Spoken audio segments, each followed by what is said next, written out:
টাঙ্গাইলের মির্জাপুরে চলন্ত বাসে ডাকাতি ও যৌন হয়রানির ঘটনায় ৩ জনকে গ্রেফতার করা হয়েছে। উদ্ধার করা হয়েছে নগদ টাকা, মোবাইল ও দেশীয় অস্ত্র। শুক্রবার রাতে সাভার থেকে তাদের গ্রেফতার করে পুলিশ।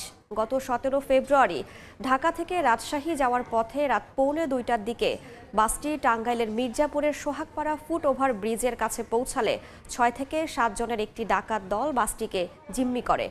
এ সময় তারা যাত্রীদের কাছ থেকে প্রায় ৫ লাখ টাকা ছিনিয়ে নেয়।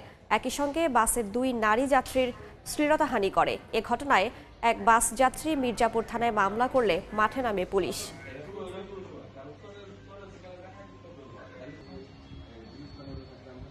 আমরা সাভার এলাকা থেকে গ্রেপ্তার করতে সক্ষম হয়েছি। তথ্য প্রযুক্তি সহ আমাদের বিভিন্ন নিজস্ব যে ইনফরমেশনগুলো আছে, গোয়েন্দা যে কিছু ইনফর্মার আছে, তাদেরকে অ্যাক্টিভেট করি এবং এই মোবাইলগুলো, লুণ্ঠনকৃত মোবাইল এবং অন্যান্য যে সমস্ত টাকা বা যে সমস্ত স্বর্ণ, এগুলো নিয়েও কিন্তু কাজ চলছে এবং এইগুলোর ইনফরমেশনগুলো নিয়েই কিন্তু আমাদের সেই সক্রিয় যে মহাসড়ক বাস ডাকাতির যে গ্যাংকে আমরা ধরতে সক্ষম হয়েছি। পরবর্তী পদক্ষেপ নিঃসন্দেহে আমরা